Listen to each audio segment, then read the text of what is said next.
Sir, and good evening to all of you. Hope all of you are doing well. This is Ahmed Zubair from Afghanistan, studying at Osmania University, Hyderabad.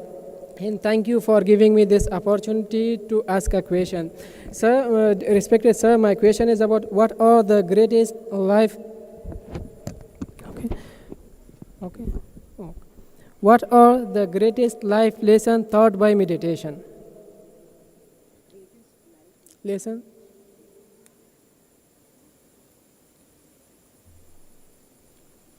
Well, if I say something that this is the greatest lesson one can learn from meditation, it will not be proper. Each one learns his own lesson. Follow your heart, see what appeals to your heart. Someone has learned something that, oh, love is important. That person will follow that. That's what they need at that moment. Some person needs a lot of solace, a lot of compassion at that moment.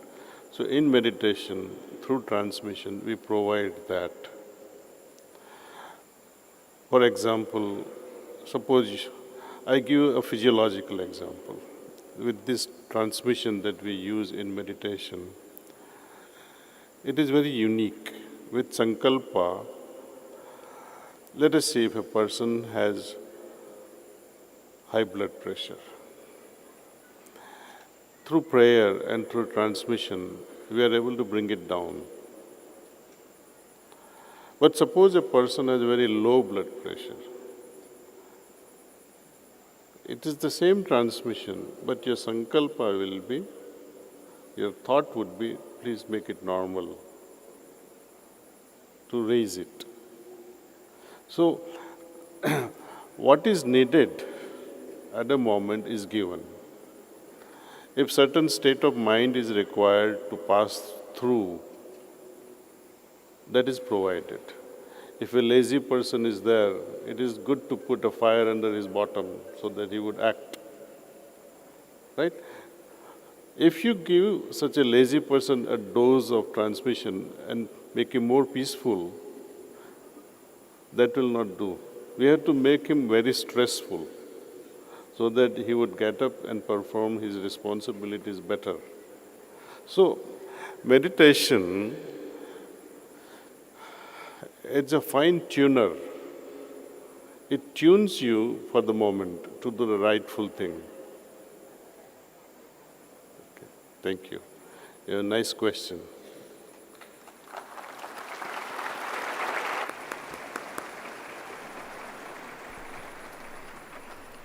The next question is by Ashika. Namaste, Daaji.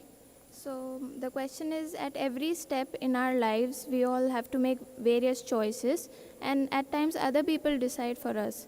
So I would like to know what is the true meaning of freedom of choice?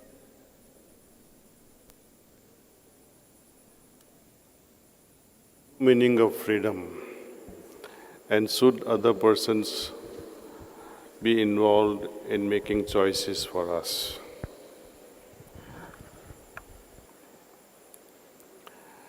Only freedom we have, according to my Guruji, is the freedom to do what is right.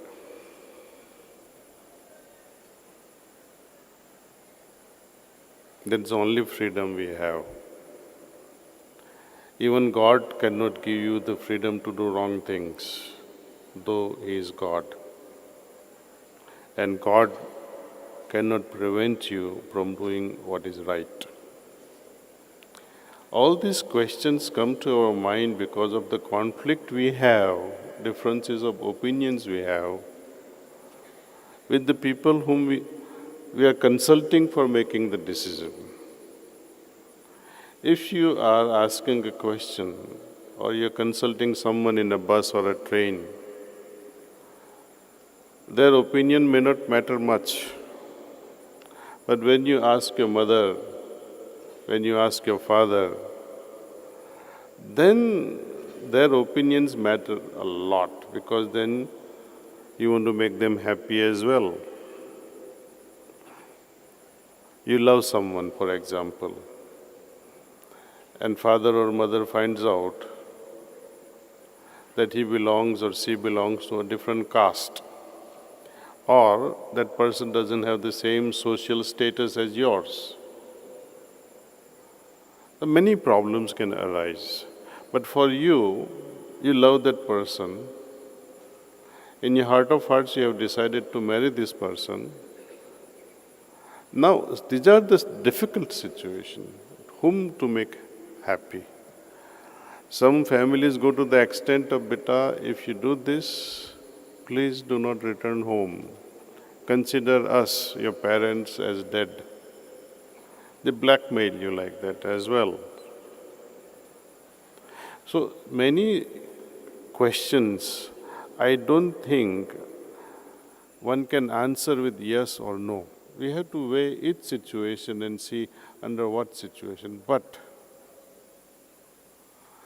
if you make such a strong decision as far as marriage is concerned, go with your own feelings of your heart, that yes, I have to marry this person, and you marry that person. If you don't, then imagine the consequences. You will not be happy. The person who marries you also you will not be able to make the other person happy.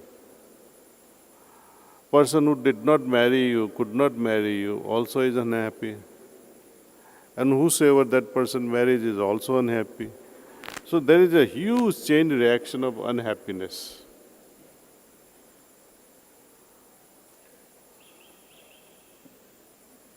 It is better that two persons remain unhappy, your parents.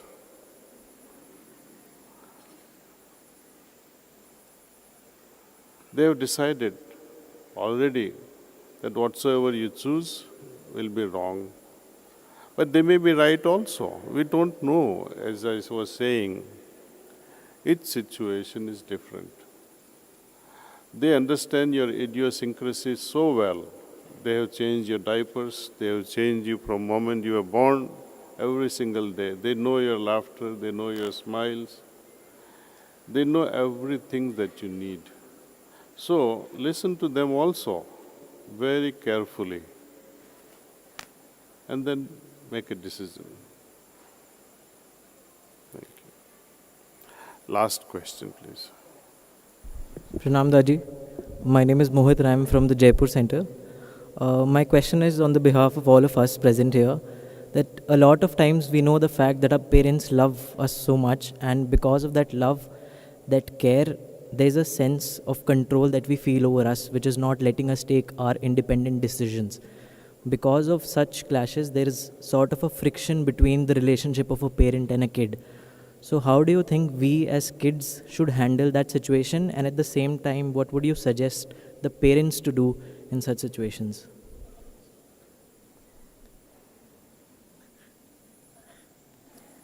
अब बोलो क्या बोल गया वो? Sir, Daaji, वो ये बोल रहे हैं कि whenever there is a conversation between parents, the kids want to do a certain thing and they understand that the parents want the best thing for them, but that also comes from a lot of control. You know, parents want to control, so they want you to do whatever they want you to do, and kids want to do what they think is right for them. So what is your advice for the youth to deal with that situation, and what is your advice for the parents so that they obviously control their children less or give them more freedom of choice or doing whatever they want? And this is something that we have been hearing a lot. There's this constant tussle between parents and kids around, control, and also a sense of suffocation because kids are not being able to do, study for 17 hours, don't do this, don't do that. So his question to you is, what is your advice for the youth and what's your advice for the parents? Is this for studies or for business or something Is it a else? special context for study or for Either be it for studies or business, like anything. Well. I come from a generation rather. In my generation time also people had problem with parents. Luckily,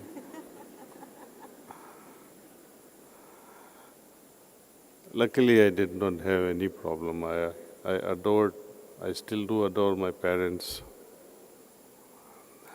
There were moments When Father would wish things to happen in certain way, I had different ideas. What did I do? This is totally my choice of making decision, but I listened to my father. I have always listened to them, and I'll continue listening to them. Even when I know I'm going to lose, even when I know it is not to my best interest, even when I know it's going to pain in my heart, but I have always listened to them. It's better I get hurt than they getting hurt. Simple? Thank you. Good night.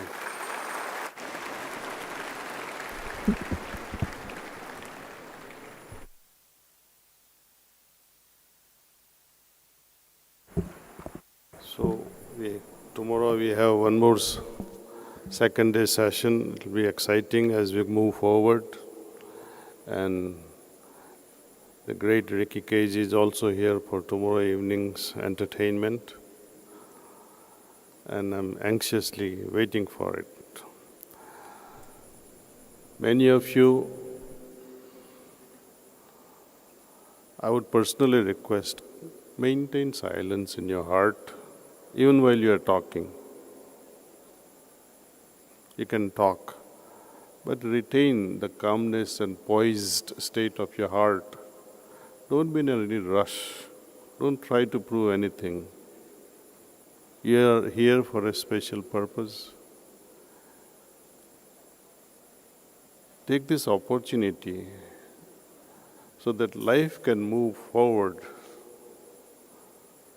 with a better attitude towards life. We are not here to give you lots and lots of information.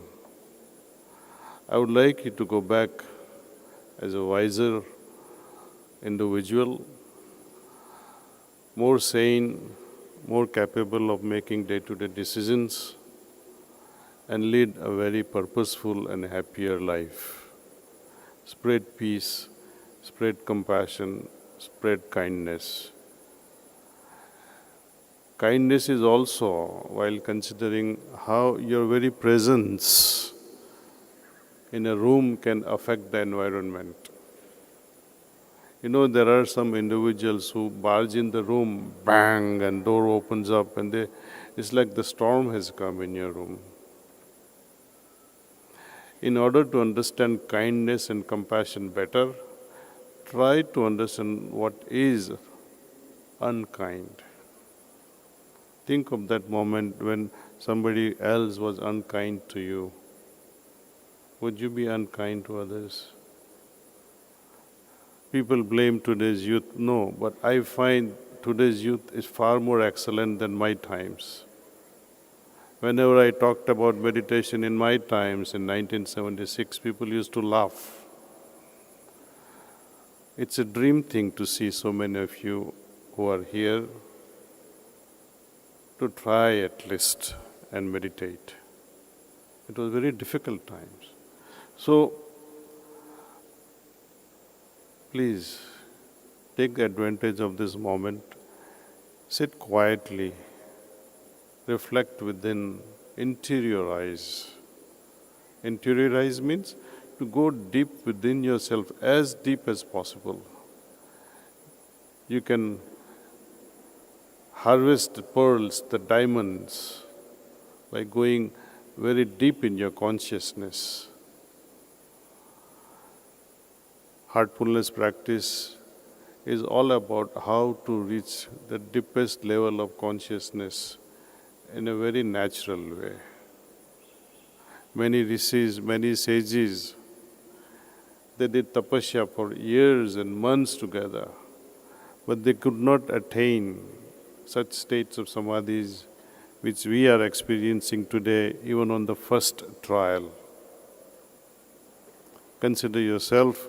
We all are so fortunate to have such a guide who is guiding us through transmission.